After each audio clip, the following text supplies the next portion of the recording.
we started talking about modeling of control systems.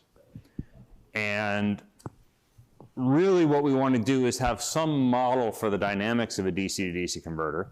And the example converter that we've been using is a boost converter, right? So here's our example boost converter. You know, I might have some input voltage that I'll call U. I have some switch that I'm modulating with Q of T, a diode, and then some output voltage, okay? I'll call the output voltage V. And in this case, maybe I'll kind of say, this is one state variable. V is one state variable, which is the capacitor voltage. And the other state variable in this system is the inductor current. And state variables are those variables that sort of carry information about their history, right? You can't instantly change a capacitor voltage without an infinite current. You can't instantly change an inductor current without an infinite voltage. So, you know, sort of if you know what the inductor current or capacitor voltage are at one time, you know it, you kind of know what it's going to do, because that's what carries kind of history around with it, okay, in any system. So it's the energy storage elements. And we said, we've figured out for this boost converter, right, if I define Q of T is the modulating function, it switches between 0 and 1, and for Q of T, and then if I have Q prime of T is equal to 1 minus Q of T, okay? If I'm modulating this at constant duty ratio, Q of T goes on and off, and I've let this thing settle into periodic steady state, what we get is, in PSS, we get V, the output voltage, the DC output voltage, is going to be the DC input voltage divided by 1 minus D. And I'm using capital letters here to indicate these are all sort of periodic steady state values, okay? But we said, if I were, for example, to suddenly change the load resistance, then even if I was operating at fixed duty ratio, eventually I would have to go through some transient, because to supply a lower resistance, I need more current, more power.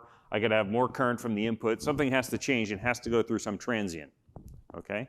What we have here on the scope, or what we have here, is actually a boost converter, run at fixed duty ratio.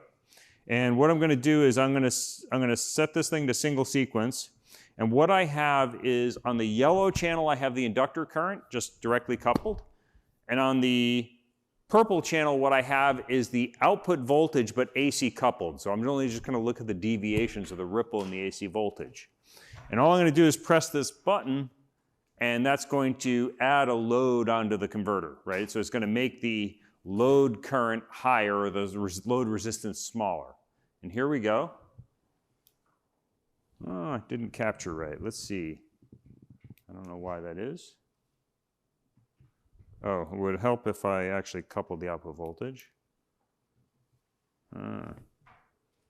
Seems to have, set the minimum. I don't know why. All right, let me try that again. There we go. So what we can see here is that the current goes from some value and settles out to some higher value. The voltage kind of goes through some oscillation and then settles out to some later voltage. And the truth of the matter is we're not actually seeing the full transient here. Let me do this. Try this one more time.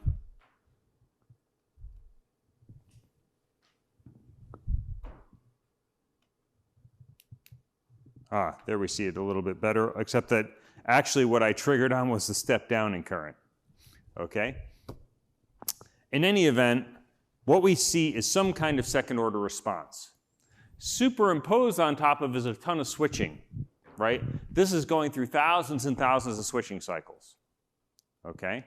And what we would like to do is some model that captures this low frequency variation, but isn't worrying about the instantaneous switching of what's going on in steady state, okay? So I'm going to hide this, put this up. So last time we said, well, how can we sort of capture the low frequency content in IL and V without worrying about the high frequency content, okay? And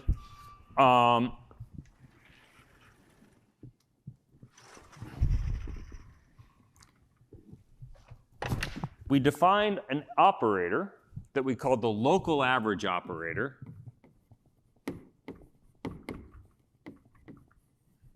And this is x bar of t is equal to 1 over t, the integral from t to minus capital T up to t of x of tau d tau, okay? So basically, if I apply this local average to any waveform, a voltage or a current or something like that, I'm going to look back over one capital period t, one switching cycle, and take the average over that switching cycle. So that if I have a bunch of up and down within a switching cycle, that gets filtered out. But if over time that voltage or current moves up and down, it captures the slow frequency up and down while suppressing the switching ripple and its harmonics. Okay? And we said this operator has a bunch of properties that are interesting. One is it's linear. Two is it's time invariant. Right? That means this thing is an LTI operator. That means we can write a transfer function for it. It's just a linear filter. And we looked at that transfer function last time, and it indeed passes low frequency components and suppresses the switching frequency. A third property that we discussed is that the so-called differentiation property, which says that if I took dx, some signal dx of t dt, and then took its local average, that ends up being equal to d dt of x bar of t, right? So taking the local average of a derivative is the same thing as the derivative of the local average. The last property is we said we can approximate x of t, y of t, local average of the product, as being approximately equal to x bar of t times y bar of t if one of x and y have, first of all, small ripple, meaning it's not changing full scale within a cycle, and two, slow variation, meaning, you know, it only changes gradually from cycle to cycle, okay? And actually, you can kind of relax this former case in some instances. But we saw that it doesn't always work, but if one of x and y was, say, an inductor current or a capacitor voltage where we do expect there to be small ripple on top of a big DC, we can kind of do that, okay?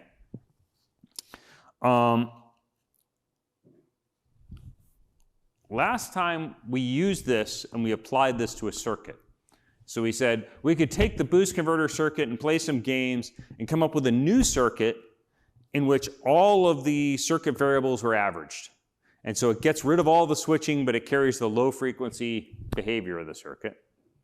And that's one way to do things, and people do it, this so-called direct circuit averaging, all the time. What I'd like to do today is to show you another way we can use this local average operator. And it's essentially the same idea, it's just implemented in a different way.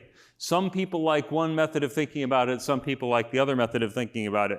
Frankly, when I'm doing a new converter, I usually do the method I'm going to show you today, but I like them kind of equally. It's just a question of what's more convenient to do.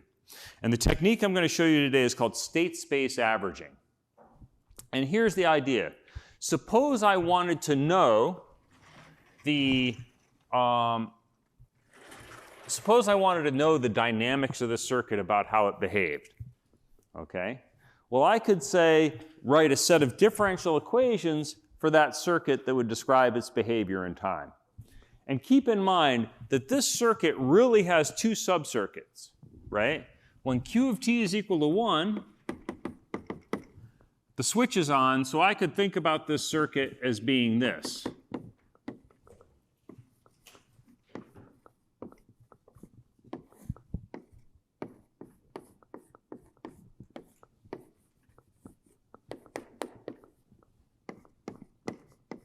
right?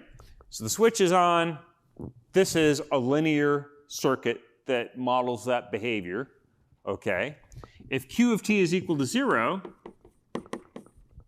right, I can then say the circuit really looks like this.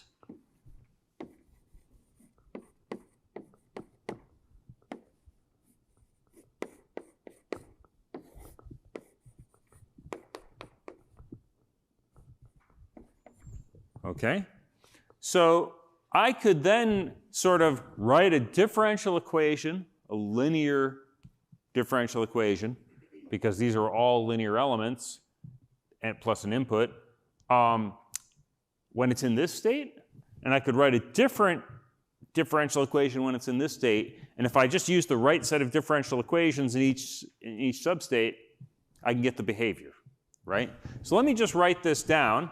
And I'm going to show that we can use this switching function, Q of t, right, where Q of t varies between 1 and 0,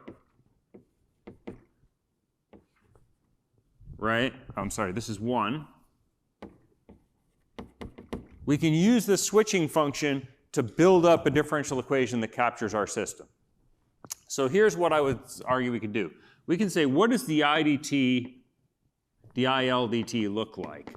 The ILDT, or LDIDT, would simply be the voltage across the inductor. So that would be, in this state, it would just be equal to 1 over L times U. And that's true when Q of t is equal to 1, so I can multiply it by Q of t.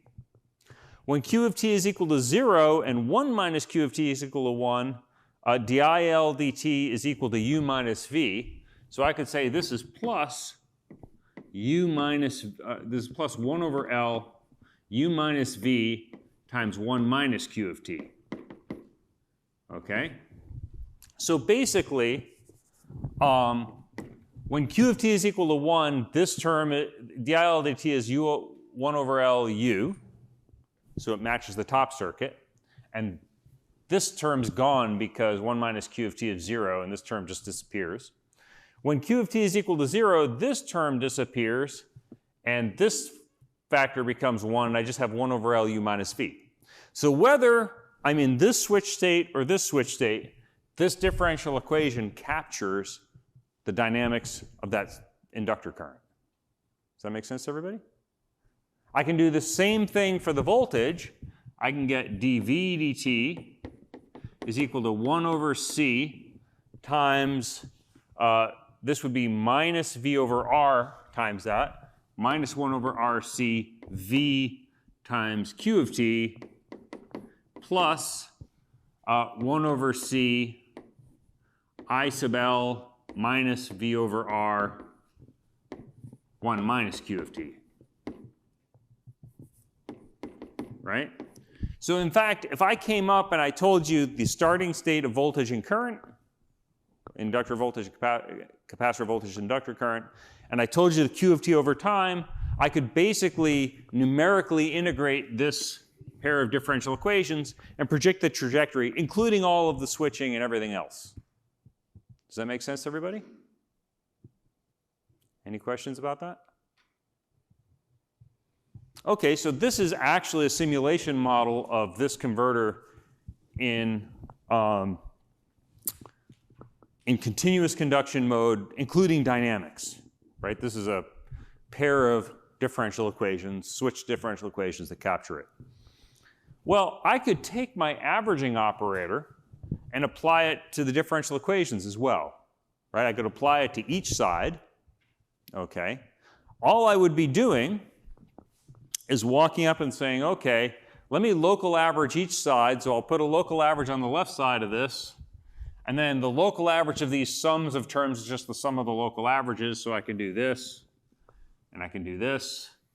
And by the way, the scaling constants can come out of the local averages, so that's okay, right? And I can do this, and I can do this, and then I can do this, local average of all this, okay? So all I did was I walked up and I applied that operator to each side of the equation. Okay? Well, now I can rewrite this, and I can apply some of the properties of the local average. First of all, the local average of the derivative is just the derivative of the local averages. So I can write this as dIL bar dt, right? Then this would be 1 over L times the local average of U. And let me rearrange this actually. I have U times Q plus U times 1 minus Q. So this would just be 1 over L times U bar, right? Then I have minus 1 over L, or plus, minus 1 over L, the local average of V times 1 minus Q. Does that make sense, everybody? So all I did was rearrange this. I put up the Q and 1 minus Q terms so that the U term doesn't have Q in it anymore. And then it's just minus 1 over LV times 1 minus Q, and I took the local average of that. I could then do the same thing with the bottom equation. I can get dV bar dt, because I'm using the differentiation property, is equal to the V over RC term again goes up, so this is minus 1 over RC times V bar, plus 1 over C times the local average of IL times 1 minus Q. Everybody down with that? Now, let me define Q prime is 1 minus Q. Let me define D prime, D is equal to the local average of Q of T, right? If I'm modulating along in a cycle, in any given cycle, the local average of Q of T is the duty ratio in that cycle, you know, neglecting small shifts in time, but this is everything slowly varying with respect to the cycle. Okay? That would mean that D prime, which is the complement of the duty ratio, is equal to 1 minus Q local average, or it's equal to Q prime local average. Okay? So if I apply that, and then what I'm going to do is I'm going to say, okay, I can make this approximately equal to 1 over L U bar. Then I can make this approximately equal if I know that X bar, XY bar is approximately equal to X bar, Y bar if one of them has slow ripple and small variation. Well, IL does, and V does, because this is a capacitor voltage and inductor current. So this would be minus 1 over L V bar D prime. And this is approximately minus 1 over RC V bar plus 1 over C IL bar D prime. Okay?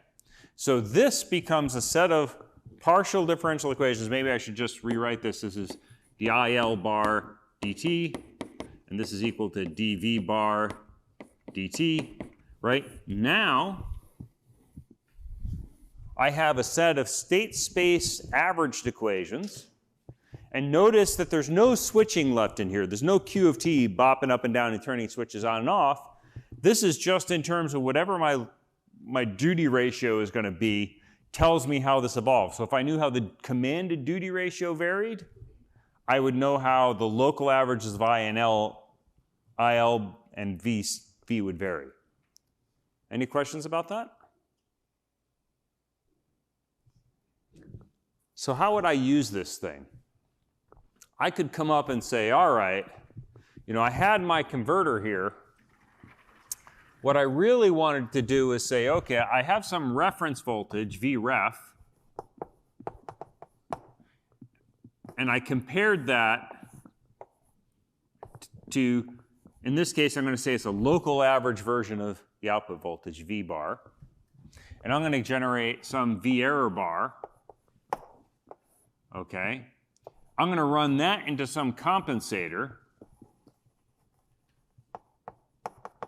That could be GC of S. Think of this as, you know, for example, a lead lag controller, a PID controller, something like that. Something that has high gain so that it's going to amplify the error. Okay? And out of this comes some signal that I'm going to call D, the duty ratio I want. Now that might be some voltage representing the duty ratio or current representing the duty ratio on an actual implementation. But from a theoretical perspective, the output of this compensator is just the duty ratio I want. I need to stick this into the plant. That's what a control person would call it. We'd call it the converter, right? And of course, it has another input, which is, in this case, U, or U bar. And out of this thing, out of this model would come IL bar and V bar, right? And so what I needed was a dynamic model for this thing. Well, guess what? Here is a differential equation model for the behavior of the converter. And I could just, stick this inside of here, and this is saying, what if I put in D, what happens to IL and V? And this models my dynamics. Okay? Any questions about that? No switching involved. Now, I should have noted, last time we drew a circuit model. We didn't put a pair of state space equations in here. We actually had a circuit model. What was that circuit model from last time? It really looked like this. Okay? It had U bar,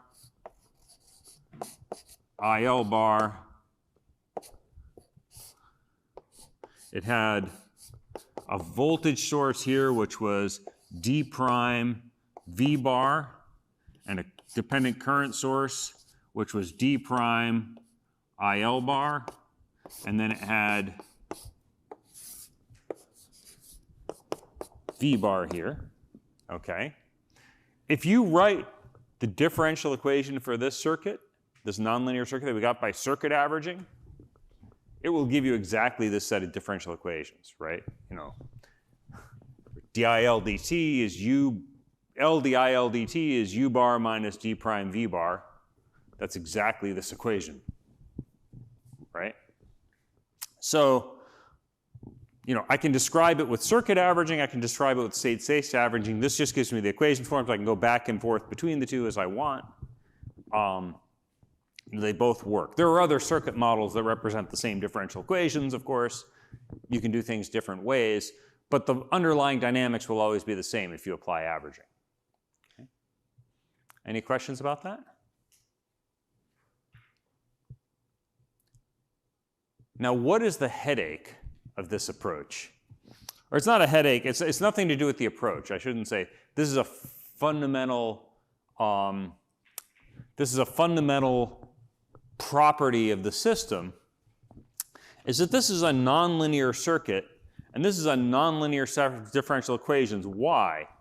Because I have a product between my state variable, my output voltage, and my control input, the duty ratio.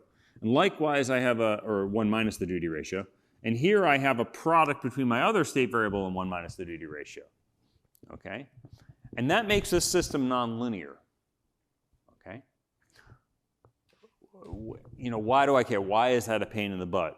Well, what would I like to do? If I go back to standard control theory, what I'd really like is perhaps some kind of transfer function that says if I change the duty ratio, what does the output voltage do? Because if I'm going to write everything in terms of a transfer function, I can apply linear control theory and life is good. Okay? How do I usually get the transfer function? I take the Laplace transform of this stuff, right? Which converts this differential equation into an algebraic equation. DIL dt becomes just SIL, right? Where S is the Laplace variable. But this is kind of a pain in the ass in this equation. Why? Taking the Laplace of a product, right? Anybody recall what you have to do when you take the product with the Laplace? You end up with a convolution. And that's not very pretty, right? So I can't just write a transfer function for this. I can't boil this thing down into a transfer function because this Laplace of the product is a problem. Okay? So the question is, what can I do? And the answer is it's nonlinear, and it has nonlinear dynamics, meaning it truly is not linear. That's the way it is. But we could find out what it does for small variations. In fact, in my original example, I just showed you the output voltage, and I showed you it did this little bump, but it was around 0. That's because I was AC coupling it, right? I was showing you the deviation in the output voltage from its steady state value. Okay? And what I can go do is I can say, okay, if I believe my converter is going to be operating in periodic steady state somewhere, and then I put in a small perturbation away from that steady state. In other words, maybe I step my reference voltage just a tiny bit. Okay? It should respond, and the dynamics are nonlinear, but for small variations, they're pretty close to linear. Okay?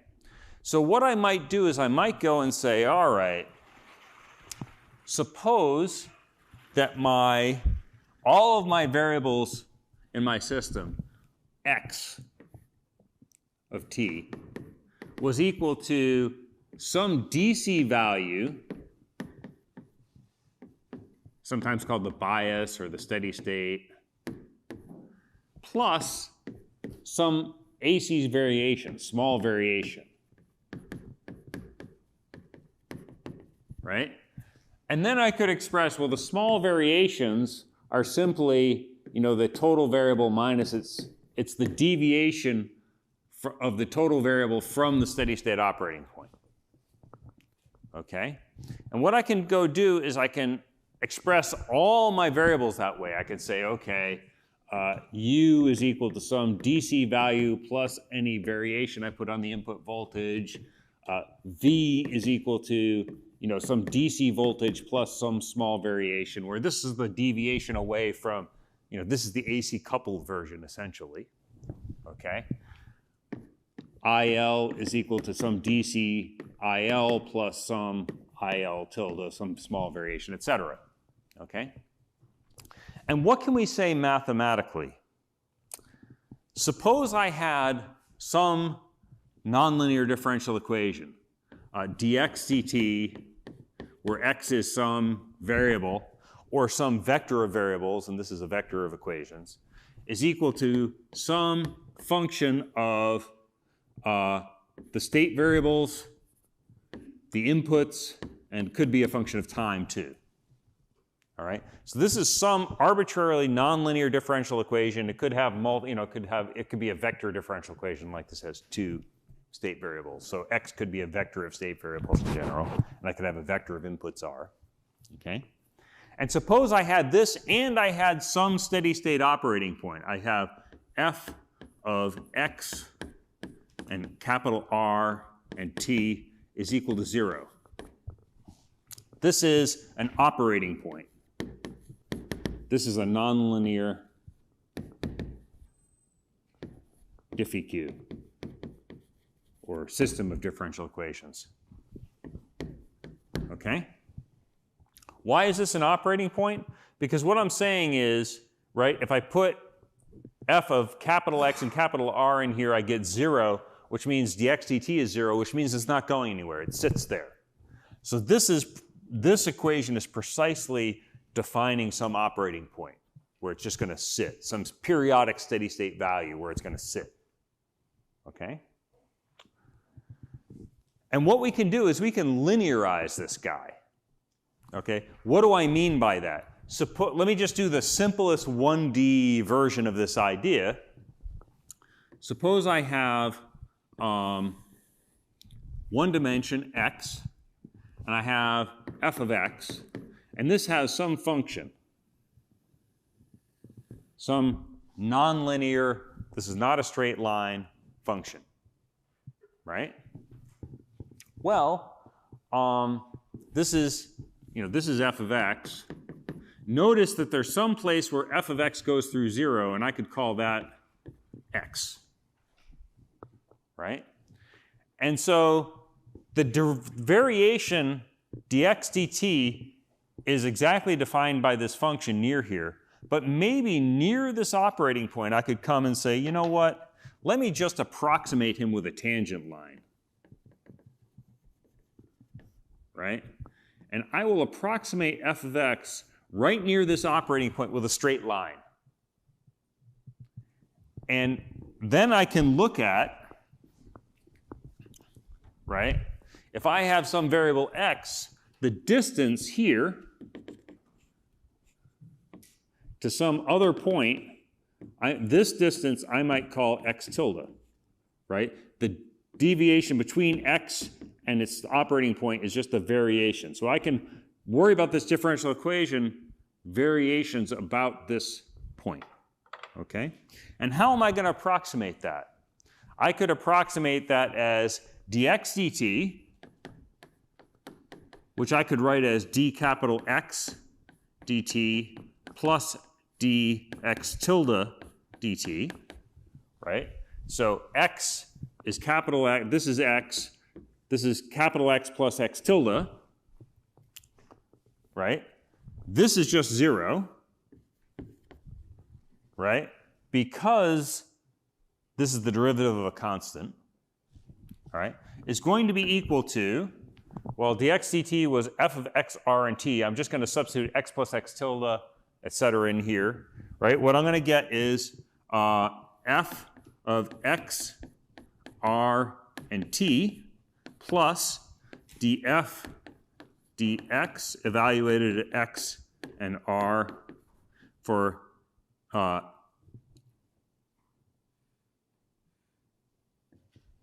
evaluated times x minus capital X, which is actually just times x tilde,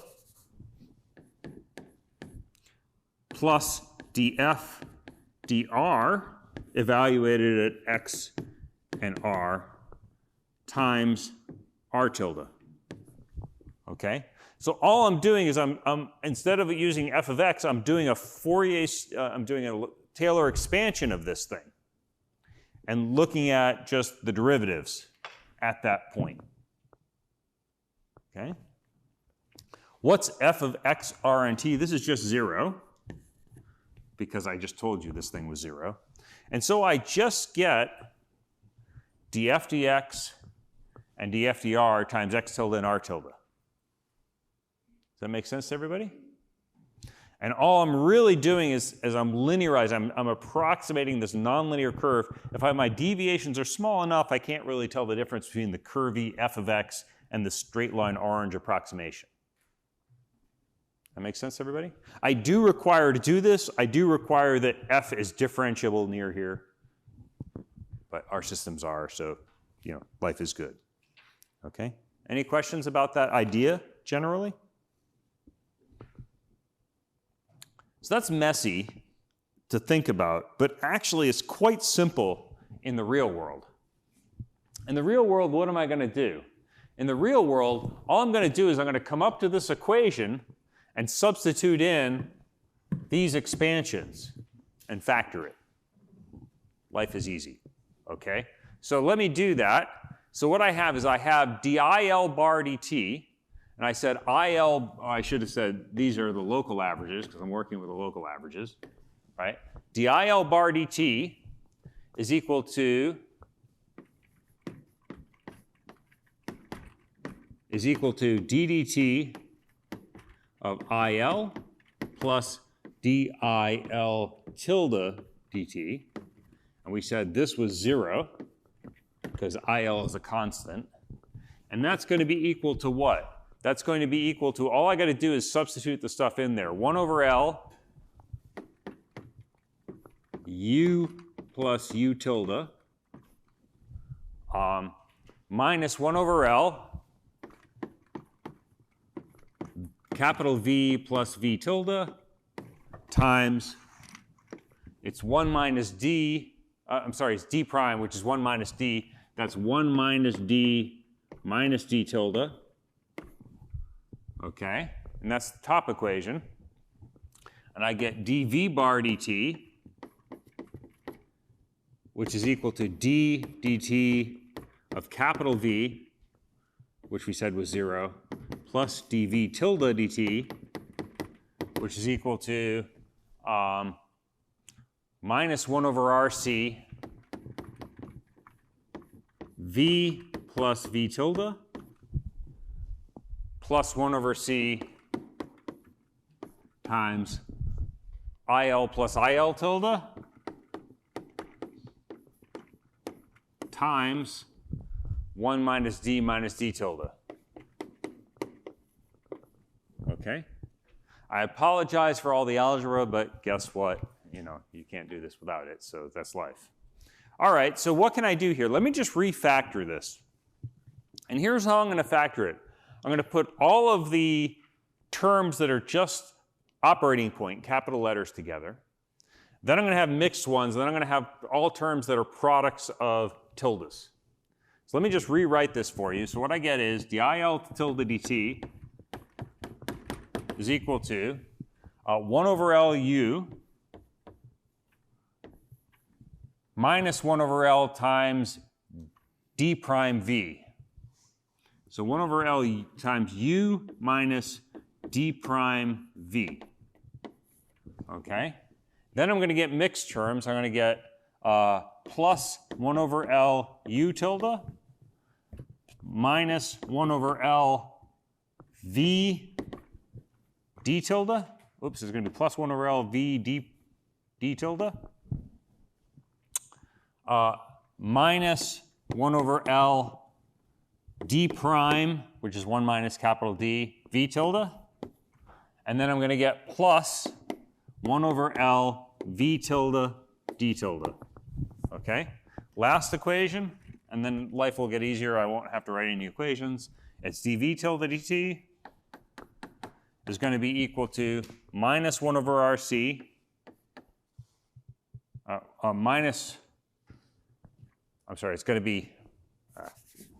it's going to be 1 over C times minus V over R plus IL times 1 minus D. Okay, that's the all caps term. Minus 1 over RC V tilde plus 1 over R plus 1 over C d prime over C IL tilde plus or minus IL over C d tilde, and then minus 1 over C IL tilde d tilde. Okay? I apologize for all that math, but let me get to why I'm telling you this. Let's look at this factor. And I wrote U here. I should have been very careful to write capital U. These are all DC periodic steady state values, right? This is the DC input voltage. This is the DC output voltage at an operating point, or should I say in periodic steady state, local averages. What is 1 minus D times V? Well, if I came back over to my boost converter here, 1 minus D times V is just U. So this whole thing is 0. Likewise, this is the output current, capital V over R. Capital IL times, this should have been D prime, is simply the current going into the output from the inductor. This is also 0, if you worked it out. So basically, all capital terms in this thing, if you're dealing with the periodic steady state operating points of a converter, are going to drop out and go away. If they don't, you did your math wrong.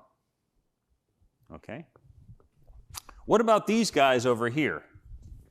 This is the small variation in the output voltage times the small variation in the duty ratio. I'm going to argue that this is a small thing and this is a small thing. This is small squared. I'm going to pretend he's approximately 0. Likewise, this is small times small. I'm going to say he's approximately 0. Basically, these terms are precisely the curvature away in this nonlinear function from the straight line.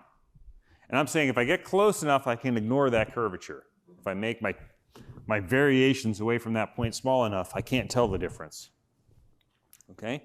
Which leaves me with an equation in terms of dIL tilde dt, which is in terms of like, basically it's in terms of this. I'm going to have constants. This is 1 over L. This is 1 over L times capital V. So capital V is my periodic steady state value. That's just a constant as far as the variations are concerned. This is minus 1 over L. This is another constant, right? D prime is my steady state duty ratio, and D tilde is my variation away from that. Or D prime is 1 minus my steady state duty ratio. And I can do the same thing with these other terms. These, as far as this equation is concerned, are all constants. Okay, does that make sense to everybody? So I would argue then that this beast, right, this beastie,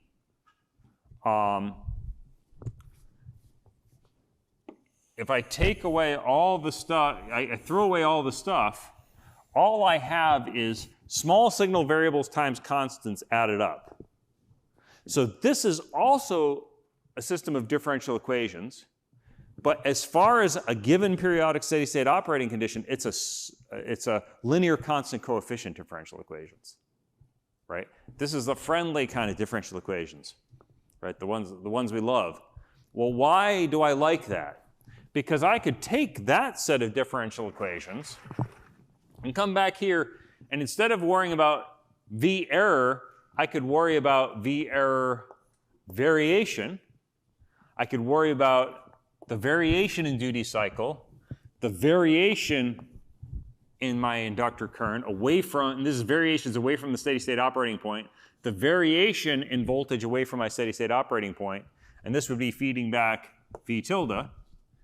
And suddenly, I stick these differential equations in here, and these are linear. And suddenly my life became easy because now I can apply all my linear control theory to it. Questions about that?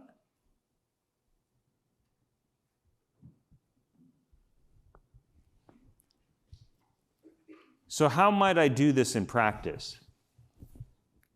A lot of things I can do.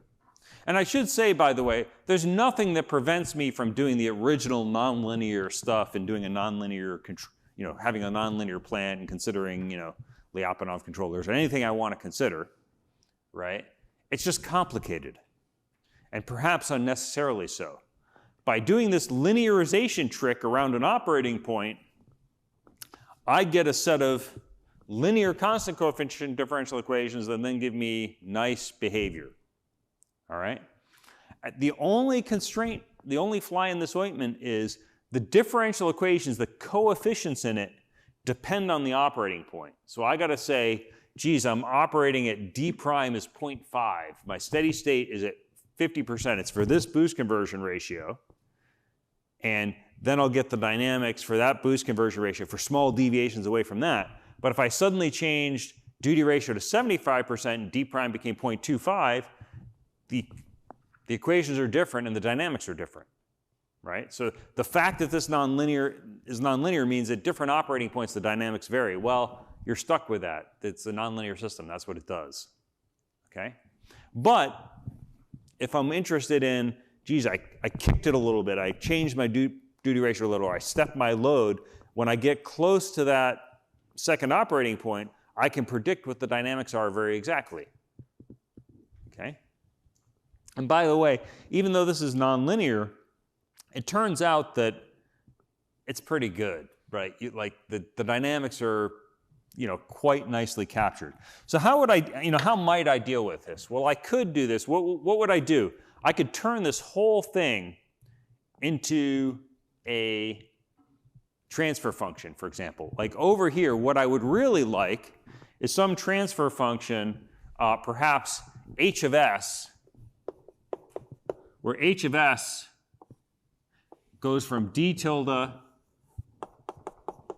to v tilde, for example, right? It's a transfer function from variations in duty ratio to variations in output voltage if I kept my input voltage constant, for example.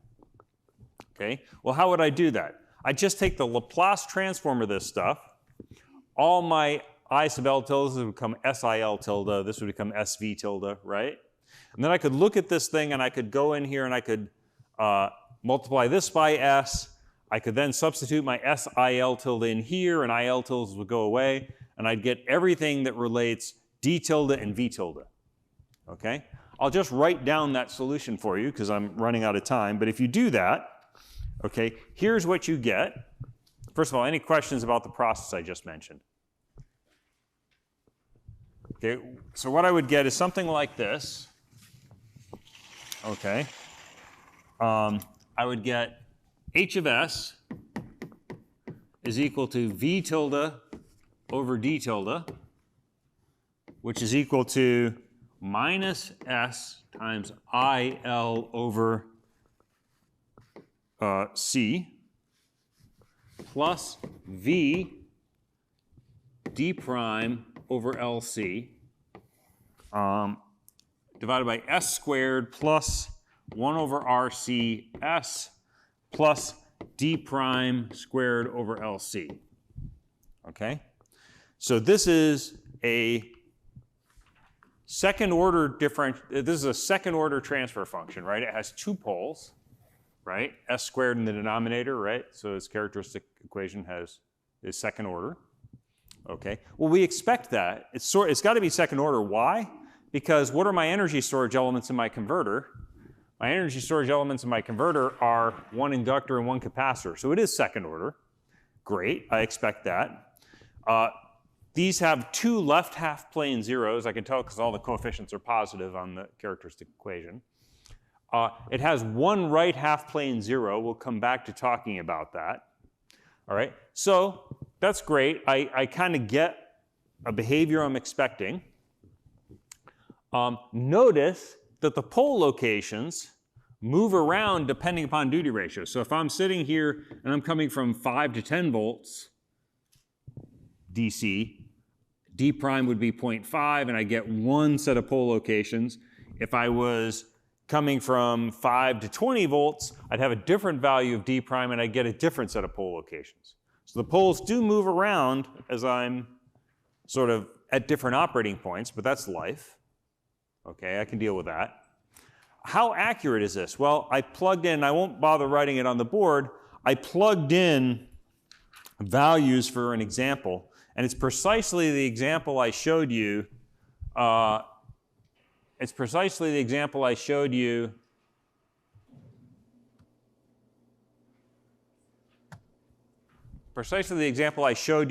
last class, in fact. This transient.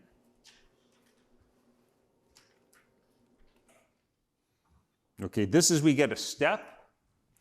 In this case, we step the load. So I calculate everything for the final value of what the inductor current would be, right? And I just plug into that equation. And what you get for that equation, you get a zero at 35 kiloradians per second, and poles at minus 4,000 plus or minus J 16,279 radians per second. That gives an oscillation period that ought to be about 0.4 milliseconds. Well, if you look at this, that's pretty good. It's about what we got, right? 1.6 to 2. So even though this is a pretty large step, it's a factor of 2 in load, I can predict the transient response, the average transient response, with this nice little linearized model. That means if I put this thing in a feedback controller, I ought to be able to build a compensator that will control the closed loop dynamics and give me the response I want.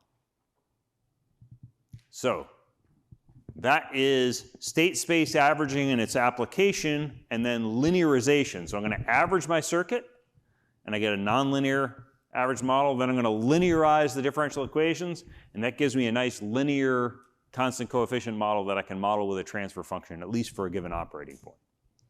Any questions before we wrap up? Yeah. When you said 1.62, were you showing us some simulation or? Oh, what's this? Oh, where did I get that number? What I did was, well, it's not on the graph. What I did was I plugged into this, and I got the values of S, right? And the imaginary component of the pole locations is the damped natural frequency, and that should correspond to the oscillation period of a transient response. So if I took an RLC circuit and I put a step on it, I would see a transient with the pole locations indicated. And all I did was said, what's the pole locations and how does that match that transient? Yeah? How did you choose to linearize around the starting or ending operating points? Well, okay, so I got to linearize around the ending operating point because I'm asking how does it vary about where I'm going, and it's going to settle down to that place. Asking what the dynamics are about where I'm leaving from sort of doesn't tell me very much because I'm not going to be there. I'm going away from there. Any last questions? Okay, so we'll take up control of power converters again next class.